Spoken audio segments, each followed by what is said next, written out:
Semuanya, selamat pagi. Ya, pertama-tama puji syukur kepada Tuhan Yang Maha Esa. Kanxie Tian Shi De, Namo Buddhaya. Namo Buddhaya, sahabat yang terkasih, selamat pagi. Jika disimak, terkadang kita menjumpai ada jiwa-jiwa yang level up, memberikan belas kasihan, dan tidak jarang pula ada jiwa-jiwa yang memaksakan berdiri pada posisi tertentu. Layaknya seperti mimpi, memperkenalkan posisi itu cuma seketika. Sebab drama tipunya jelas. Setiap orang percaya istimewa di hadapan Sang Buddha. Terlepas dari bagaimana jalan hidupnya di bumi ini. Pembelajaran pada kelas Dharma dalam pelajaran imposter syndrome memiliki arti luar biasa atau penipu. Dapat kita bersama-sama belajar dan juga mendengar dari Ibu Sinta. Saya Charles mempersilahkan. 谢谢. Salam level up. Ini minggu kedua di tahun 2025. Sekali lagi saya ucapkan selamat tahun baru yang penuh makna. Mari kita contohi sifat-sifat mulia Sang Buddha, Guru Agung kita. Mulai dari kebajikan, belas asih, baik, jujur, tidak menipu, suka menolong, arif, dan bijaksana hingga bahagia. Maka dari itu, kita seperti Buddha. Kita menjadi Buddha, dan kita adalah Buddha. Kita bertanya kepada Romo Sun, apa itu jiwa-jiwa yang level up? Beliau menjawab ini, kita hidup belajar sifat-sifat seperti Sang Buddha Guru Agung. Contohi sifat-sifatnya dan berbelas kasihan pada orang yang membutuhkan bantuan. Inilah yang disebut kita pada jenjang naik ke atas atau level up. Dan kita dapat merasakan haru dan compassion. Apakah Anda merasakan tidak pantas? Jika Anda dapat merasakan kehilangan kelayakan, memiliki compassion dan sukar mendapatkan metta. Anda mungkin berjuang melawan sindrom penipu dalam wadah dan pekerjaan, pada wihara, kuil, dan ini mungkin di tempat rumah Tuhan yang lainnya, atau di kehidupan pribadi Anda. Catat. Inilah sindrom penipu dalam spiritualitas. Dipahami juga, di tempat-tempat inilah Anda merasa seperti orang palsu, dihinggapi keraguan terhadap diri sendiri, dan cenderung bersembunyi dari orang lain agar Anda tidak ketahuan. Dapat dikatakan, orang yang mengalami sindrom ini yaitu imposter syndrome, selalu mempertanyakan dirinya sendiri atas pencapaian atau prestasi yang telah diraih. Begitu pula keberhasilan-keberhasilan yang telah dicapai. Jika demikian, imposter syndrome adalah kebalikannya dari Dunning-Kruger effect. Dapat dibandingkan dengan judul Dunning-Kruger effect di Puja Bakti minggu lalu. Dijelaskan sebutan imposter syndrome adalah untuk seseorang yang tidak memiliki rasa kepercayaan diri, walaupun sebenarnya dia telah memiliki ilmu tersebut, merendahkan dirinya sendiri dan cenderung merasa tidak pantas akan pencapaian kesuksesannya. Merasa bahwa ia tidak secerdas dan sekreatif orang lain. Ia meyakini bahwa keberhasilannya merupakan keberuntungan semata. Dengan sulit mencapai suatu keberhasilan, mengapa harus rontok dikarenakan ada rasa cemas yang terus-menerus. Sehingga pada posisi target telah tercapai, Kemudian mengapa merasakan hal itu bukan dari hasil kemampuannya? Pembiaran hasil perjuangannya sendiri? Mengatasi imposter syndrome agar tidak terus-menerus terjadi dalam jangka panjang dan jika dibiarkan akan bertransformasi ke akar dan tumbuh penipuan. Beberapa cara mengatasinya sebagai berikut. 1.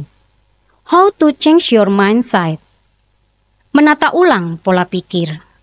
Dikatakan orang mengidap sindrom imposter perlu mengubah pola pikirnya dengan menekankan pada diri sendiri bahwa tidak ada hal yang sempurna di dunia ini.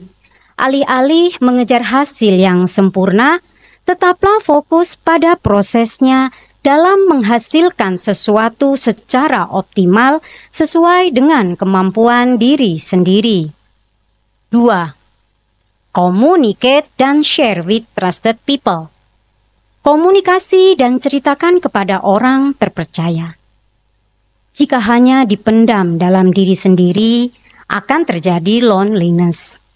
Pikiran-pikiran negatif senantiasa bermunculan bisa saja semakin memperburuk dan membuat pengidapnya terjebak dalam keraguan, kecemasan, pada akhirnya ketakutan. Sindrom ini acap kali memunculkan pikiran yang tidak rasional pada pengidapnya. Hal ini bisa diminimalkan atau diringankan dengan membuka diri dan bersedia berdiskusi dengan orang-orang terdekat sehingga munculnya pikiran yang tidak rasional tersebut bisa dihilangkan sebisa-bisanya dengan sudut pandang yang lebih positif dari orang lain. 3. Give value and appreciation to yourself. Memberikan penghargaan dan nilai kepada diri sendiri. Sindrom imposter adalah gangguan psikologis yang kerap membuat pengidapnya mengabaikan keberhasilan dan kesuksesannya sendiri. Jauh lebih baik, cobalah untuk menerima ucapan selamat atau apresiasi dari orang lain atas kesuksesan yang sudah diraih. Bila perlu, tanyakan apa saja keunggulan yang perlu dipertahankan untuk meningkatkan kinerja ke depan. Bagi pengidap sindrom imposter, persoalan ini dapat membantu menyadarkan potensi di dalam dirinya. 4. Control negative thoughts that arise. Mengendalikan pikiran negatif yang muncul. Seandainya muncul pikiran negatif tentang pencapaian diri sendiri, hendaknya dikontrol dengan melakukan positive self-talk. Direnungi, diingat kembali kerja-kerja keras yang sudah dilewati dan telah mencapai kesuksesan tersebut. Sehingga pikiran negatif tentang diri sendiri bisa menghilang, terlupakan. 5. Mindfulness. Fokus dan memberi perhatian. Apabila muncul perasaan yang mengarah kepada imposter syndrome, cari tahu sebenarnya apa pemicunya. Lalu, buatlah langkah untuk melatih dan mempraktikkan mindfulness mengenai apa yang patut dilakukan untuk menghadapinya. Hal ini bisa membantu melatih pengidap sindrom ini untuk lebih percaya diri, lebih fokus dalam menunaikan tugas berikutnya tanpa memikirkan kesalahan di masa lalu atau di masa yang akan datang. 6. Strength and weakness. Mengenali kelemahan dan kelebihan diri sendiri. Dapat dipilih salah satu cara menghadapi imposter syndrome adalah mengenali, mengetahui kelebihan dan kelemahan pada diri sendiri. Hal ini akan membantu pengidapnya dalam memanfaatkan kelebihan dan mengatasi kekurangan sehingga langkah mencapai pertumbuhan diri yang berkelanjutan serta menerima kenyataan bahwa setiap orang pasti memiliki kelebihan dan kelemahan, serta kekurangannya masing-masing. Yang terakhir, 7. Try to enjoy success. Cobalah untuk menikmati kesuksesan. Usahakan untuk melakukan self-appreciation dengan mengakui bahwa kesuksesan pencapaian prestasi tersebut merupakan jerih payah, kerja keras, kemampuan dan kecerdasan dari diri sendiri. Langkah penting dalam menghadapi sindrom imposter adalah menikmati bahkan mencicipi kesuksesan yang sudah didapat. Inilah 7 cara mengatasi imposter syndrome agar tidak terus-menerus terjadi dalam jangka panjang. Orang yang mengidap imposter syndrome akan ditebak orang adalah penipu. Karena pada saat bersamaan dapat diketahui bahwa Anda adalah seorang yang memiliki kemampuan dan orang yang telah mencapai suatu keberhasilan. Jadi, kenapa harus pura-pura? Inilah yang ditafsir oleh orang lain, Anda itu penipu. Dalam Buddhisme ada sebuah renungan kehidupan yaitu kisah seorang Brahmana penipu. Saya ceritakan, suatu ketika seorang Brahmana penipu memanjat sebatang pohon dekat batas kota Vesali dan membiarkan dirinya tergantung terbalik seperti seekor kelelawar pada salah satu cabang atau ranting pohon tersebut. Dari posisi yang sangat aneh ini, ia terus berkomat kamit. "Oh manusia, bawakan aku 100 kepala ekor sapi, banyak keping perak sejumlah budak. Jika kamu tidak membawakannya untukku, dan jika aku jatuh dari pohon ini dan meninggal dunia, maka kotamu ini pasti akan hancur."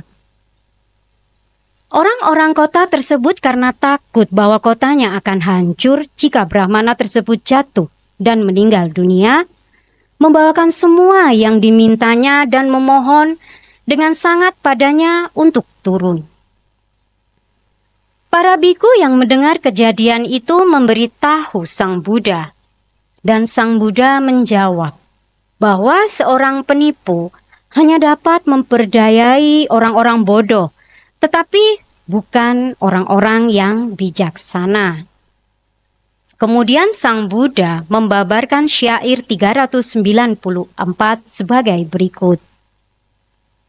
"Wahai orang bodoh, apa gunanya engkau menjalin rambutmu serta mengenakan pakaian kulit manjangan?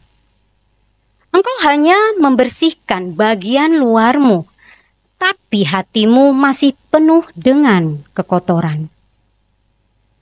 Mari kita bersihkan pikiran dan batin kita agar terbebas dari rasa paling benar sendiri, sehingga dapat memiliki pengertian yang benar. Bebaskan diri kita dari noda kebodohan untuk menemukan kebijaksanaan." Jadi, pembelajaran karakter, sifat-sifat Sang Buddha tetap jauh lebih mulia. Terkadang Anda merasakan kepenatan, lelah, pikiran kemana-mana berserakan. Anda merasakan distressed and scattered. Pada saat Anda mampu naik ke jenjang atau level up, disitulah Anda memiliki compassion, berbelas kasih dengan haru. Sampai di sini, semoga Dharma ini bermanfaat bagi kita semua. Sabesata bhavantu sukhitata. Semoga semua makhluk berbahagia. Saya Sinta, kembali ke moderator, dipersilakan. Sisya. Dhamma ajaran Sang Buddha membimbing umatnya menuju kesadaran sempurna sehingga penderitaan dapat diselesaikan. Nah, sekali lagi kita belajar dari Dunning-Kruger Effect yang dapat kita temukan di sekolah, di perkuliahan, atau sumber pembelajaran lainnya. Hari ini kita pelajari kebalikannya, yaitu imposter syndrome. Mari kita mendengar penjelasan lebih lanjut dari Ibu Guru Hong Dipersilahkan. 大家好。 Ya, semuanya apa kabar? 刚才呢，我们都听了邢大对这个冒名顶替的后取证，来解释。所以我们仔细想一想啊，有一句福建话，它就是说，公公假天公啊，那些看起来不聪明的人呐、应该要更多的理解，就是以上的解释。 Ya, tadi kita sudah simak penjelasan dari Ibu Sinta. Apa itu imposter syndrome? Jika dipikir-pikir kurang lebih di dalam bahasa Hokkiennya, gonggong cak tikong. Sehingga orang yang terlihat tidak sebegitu pintar, seharusnya dia lebih tahu dan dia lebih mengerti suatu ilmu pada masa itu dijelaskan. 值得注意的是，对这个冒名顶替症候群这个名称是研究于1978年，这个心理学家保林·克斯兰和这个苏珊娜·艾姆斯发起的。在他们的论文里面，就是高成就的女性当中，他冒名顶替的现象、动力跟治疗中，他们描述了许多高成就的女性，尽管取得很有成就了，他们觉得自己还是像个冒名的顶替者。 Pembelajaran kata dari imposter syndrome ini dapat kita catat berawal dari tahun 1978 oleh psikolog klinis Pauline Clance dan Susan Imes. Dalam makalah mereka, yaitu fenomena penipu pada wanita berprestasi tinggi, dinamika dan intervensi terapi. Mereka menggambarkan berapa banyak wanita berprestasi yang merasa seperti penipu meskipun mereka telah mencapai prestasi. 那这些研究人员就发现，这些女生这些女性会将自己的成就归咎于她的运气，或是时机，或是他人帮助的外在因素，而不是自己的能力或智慧。他们创造了冒名顶替现象，这个词，那后来广泛的被称为叫做冒名顶替综合症。 Para peneliti mengamati bahwa para wanita ini seringkali mengaitkan kesuksesan mereka dengan faktor eksternal seperti keberuntungan, waktu, atau bantuan orang lain dibandingkan dengan kemampuan atau kecerdasan mereka sendiri. Mereka menciptakan istilah fenomena penipu yang kemudian dikenal luas sebagai imposter syndrome. 最初的研究，它就是针对女性。那进一步的研究表明，就是所有的性别都可能会经历这个冒名顶替后症群。 Ya, meskipun awalnya diteliti pada wanita, penelitian lebih lanjut menunjukkan bahwa orang-orang dari semua jenis kelamin dan latar belakang dapat mengalami sindrom penipu. 如果分析实现完美意志阶段之一是拥有正确的人生观，正确的人生观才会使人以正确的精神态度面对一切现实。 Jika dianalisa, salah satu tahap dalam mencapai kesadaran sempurna adalah berpandangan hidup yang benar. Pandangan hidup yang benar akan memunculkan sikap mental yang benar dalam menghadapi setiap kenyataan. 生活的现实不是我们能预料的，所以任何时候都需要有意志。无论生活出现了什么状况，都必须面对着快乐或不快乐。kenyataan hidup tidaklah selalu seperti apa yang diharapkan. Sehingga kesadaran atau consciousness diperlukan setiap saat. Apapun kenyataan hidup yang muncul telah membuat, menciptakan kesenangan atau tidak menyenangkan harus dihadapi juga. 因为人不可能逃避现实啊，你越逃避，就会越被这个痛苦追着，就像我们的影子总是跟随在我们的前面，跟随着我们跟着方向这样子跑。 Sebab seseorang tidak mungkin lari dari kenyataan itu. Semakin lari dari kenyataan, semakin akan dikejar penderitaan. Seperti kita lari ke arah manapun, bayangan diri kita selalu mengikuti kita. 当我们的意志消失的时候，就是很容易被这个贪婪，还有这个耍手段控制，对所取得的成就就不会有满足感，也不会有感激，那就很难感受到这个幸福。 Ketika kesadaran absen, seseorang itu akan mudah dikuasai keserakahan dan sifatnya manipulatif. Tiada rasa puas dan syukur atas apa yang telah diraih, hingga kebahagiaan menjadi teramat sukar dirasakan. 那这种面对现实的自觉态度，是需要时时去实践跟发展的。所以记住，欲望是痛苦的根源哦。所以再次的重复，不要忽视这个意志。 Sikap hidup berkesadaran dalam menghadapi kenyataan inilah yang perlu dilatih dan dikembangkan setiap saat. Ingat, keinginan adalah sumber penderitaan.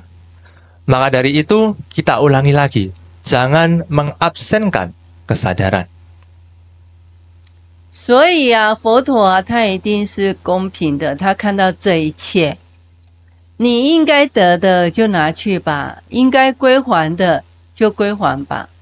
人生最美的就是体现佛的品德啊。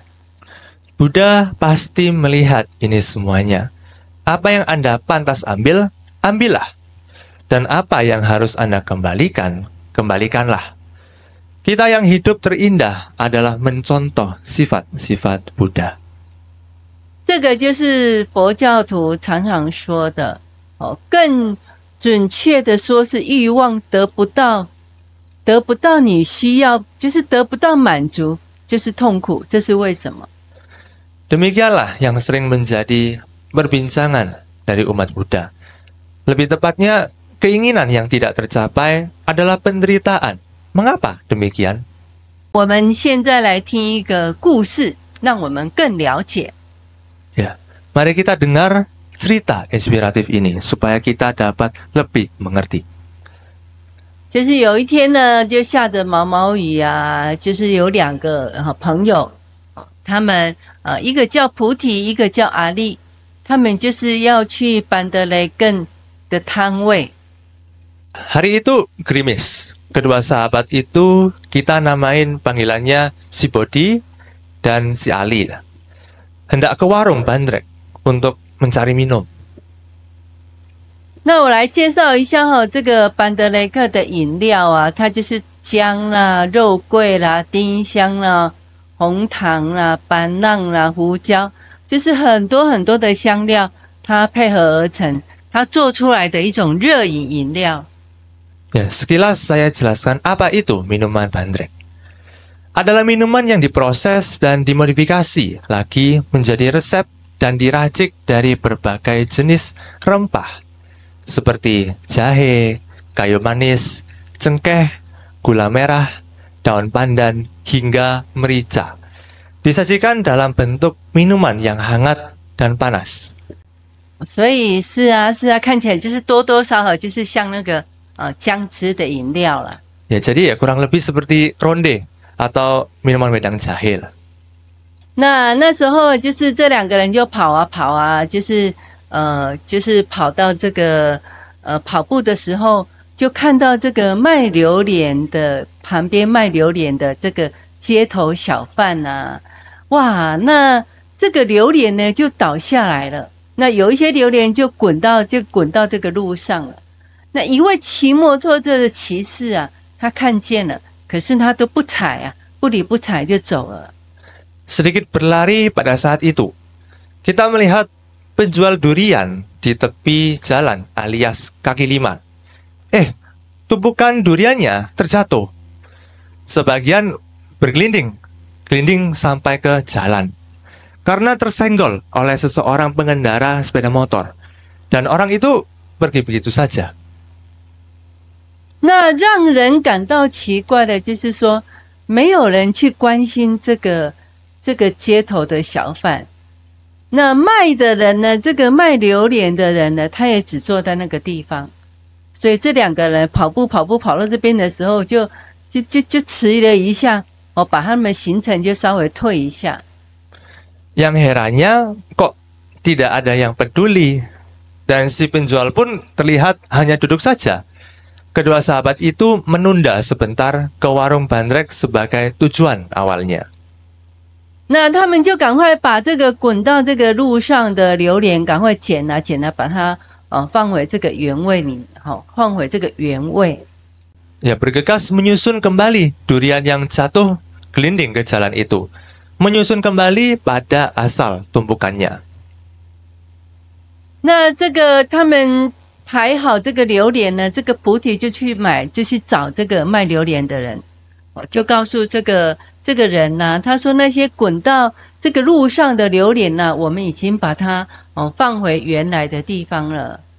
Kemudian si Bodhi pergi mendekati si penjual durian, hendak memberitahukan bahwa tadi itu beberapa durian-duriannya ada yang tergelincir ke jalan dan kita sudah susun kembali pada posisinya.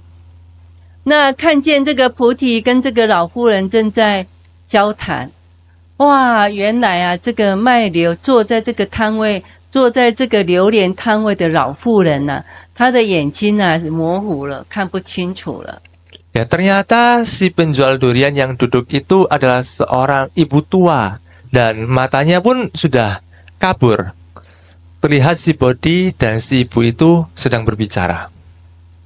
那这个事情就这样子咯。那这个菩提呢，就跟这个阿丽啊，他还是往前走，赶快跑啊，要去班德雷根的摊位。那从牡蛎的脸上呢，就看的菩提的脸上就看出他很开心呐。那这个阿丽呢，他就很好奇的问：朋友啊，我刚才看你都很开心呐，你能告诉我为什么吗？还是那个妇人对你说了什么？ Ya, setelah itu Bodhi dan Ali pun melanjutkan pergi ke warung bandrek. Terlihat dari raut muka si Bodhi amatlah riang dan gembira.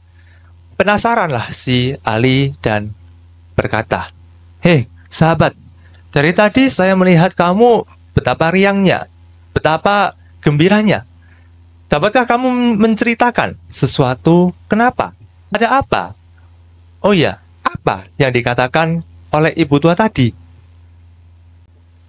菩提就微笑啊，他说：“我是佛呢，阿弟，我像佛陀吗？”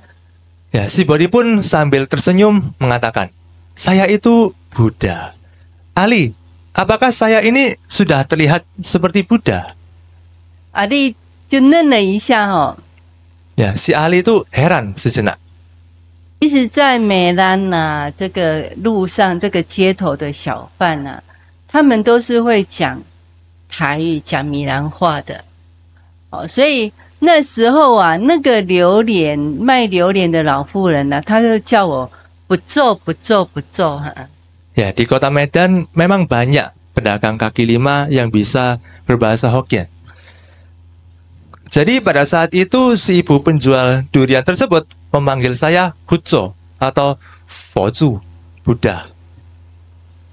那这个故事大家都懂吗？ Ya, apakah cerita barusan dapat dipahami?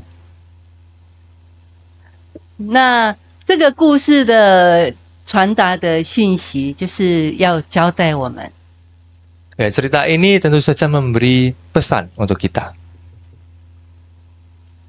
的确，当我们效法这个伟大佛陀的品性、品格的时候，就是要从美德啦、同情啦、善良啦、诚实啦、不欺骗啦、乐于帮助人啦、明智和谨慎的开始，直到幸福。Ya, memang pada saat kita membiasakan, mempraktekkan sifat-sifat Buddha atau kita contohi sifat-sifat mulia Sang Buddha, guru agung kita, mulai dari kebajikan, welas asih, baik, jujur, tidak menipu, suka menolong, arif, dan bijaksana, hingga bahagia. 我们的内心要能够看到佛，那去实践真理，就是要一直不断的提升这个我们的水平，这个心性的水平。对于需要帮助给予帮助的人，要这样子的话，这样子才能够促进这个宇宙能永续的发展。Kita akan terlihat Buddha ada pada diri kita. Kita mempraktekkan kebenaran, jiwa yang memiliki kerja yang ke level up atau jenjang menuju atas, memberikan belas kasihan pada orang yang membutuhkannya, dan prosesnya sustainability di alam semesta ini. 所以提升层次的心性，就是要当别人需要的时候，我们能够帮助到他，这个是多么感动的。所以佛的教育就是要佛教育我们，就是等待着我们要提升你自己的心性。那么未来要怎么做呢？要做什么呢？就是要接受它，落实这个佛教的教育。Ya, betapa tergeraknya jiwa-jiwa level up ini terhadap orang-orang yang memerlukan uluran bantuan. Menanti Anda yang berjiwa Buddha. Kalau begitu, bagaimana dan apa yang harus dilakukan di masa depan? Terima itu sebagai fakta pembelajaran dari Buddhisme. 所以佛教的教育不是只是叫我们要写呀，level up， 就是要提升，不是只是写说我们要提升和慈悲，那是要学习把这个降低这个等级呀，就是 level down， 就是写下来它不慈悲的地方，意思就是说把不好的记下来要改进。如果我们没有提升没有做出，没有落实做出来，那就是没有慈悲啊。Ya, karena pembelajaran Buddhisme tidak menulis dan tidak selalu menulis level up serta berbelas kasih. Namun, pembelajaran Buddhisme yang baik adalah yang menulis level down, tidak berbelas kasih, dan siapa-siapa yang masih melakukannya, mereka itu tidak memiliki metta, cinta kasih. 所以佛陀就是教我们不需要记住那些宗教领袖的名字，而是要记住那些叛徒啊、操纵宗教的人的名字。 Buddhisme yang baik bukan selalu menghafal nama-nama pemuka agamanya, namun menghafal nama-nama pengkhianat-pengkhianat dan manipulatif pada agamanya. 所以是的，从那里我们可以学习到。Ya, dari situ kita belajar. 那我们今天的主题就是升级给予怜悯，就讲到这个地方。 Ya, jadi tema Puja Bakti kita hari ini, Imposter Syndrome, mempunyai arti yang luar biasa atau penipu, dan juga cerita inspiratif level up, memberikan belas kasihan, haru, dan compassion. 那今天的智慧之言， Ya, jadi untuk kata mutiara hari ini, 一株稻穗中，每株的稻苗所长出的谷子，谷子一定会有一颗是空的，不可能每颗都是饱满完美的。 Kata mutiara hari ini, tidak ada padi yang pernah setangkai. Tidak ada satupun yang sempurna. 意义呢？这就是你需要了解这个冒名顶替的症候群的解释，就是这个就是你需要了解的冒名顶替后群症的解释。记住，你所做的每项工作努力都是值得赞赏的，所以不要认为你不配透过自己的努力而获得的成功。 Ya, makna dari kata mutiara hari ini. Itulah penjelasan dari imposter syndrome yang perlu Anda ketahui. Ingat, setiap kerja keras yang Anda lakukan pantas untuk diapresiasi. Jadi, jangan menganggap diri sendiri tidak berhak atas keberhasilan dari jerih payah perjuangan sendiri. Dikutip oleh Romo Sun. 希望这个佛法能够帮助到你，愿一切众生幸福。 Ya, semoga Dharma ini dapat bermanfaat bagi kita semua. Dan semoga semua makhluk hidup berbahagia. 那我们进入到这个自学省思， Ya, maka sekarang kita akan memasuki ke bagian renungan untuk kita masing-masing. 自学省思第一，当你告别了2024年，迈进了2025年的时候，你有感觉到吗？有什么不一样吗？ Renungan pertanyaan yang pertama. Apa perbedaan yang Anda rasakan ketika memulai memasuki tahun baru 2025 dan meninggalkan tahun lama, yaitu tahun 2024? 自学省思第二，提升到同情心的水平，激动，并在一生中发现同情心。你想什么时候做这件事？ Lalu pertanyaan yang kedua. Level up menuju jenjang berbelas kasihan, mengharukan, dan temukan compassion sepanjang hidup Anda. Kapan Anda hendak lakukan? 自学省思第三，当意志缺失时，你应该要采取什么步骤来解决自我的怀疑，并始终保持在这个正确的意志中。 Lalu renungan kita yang terakhir, yang ketiga. Langkah apa yang harus diperbuat atas keraguan terhadap diri sendiri ketika kesadaran absen? Segeralah hadir dan selalu hidup dalam berkesadaran atau consciousness. 那我们今天的讲题就讲到这个地方，我们进入到这个神圣的祷告。 Shishya. Ya, sekarang kita akan memasuki ke doa bersama. Kita persiapkan pikiran dan hati kita untuk melakukan doa ini bersama-sama. Ya, mari kita berdoa bersama-sama. Doa mulai. Buddha, kami mengikuti sifat-sifatmu dan kami berupaya semoga bisa menaikkan jenjang level up. Kami juga merasakan compassion, berbelas kasihan.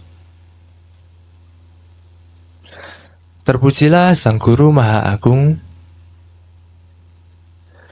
Bodhisattva Siddhartha Gautama.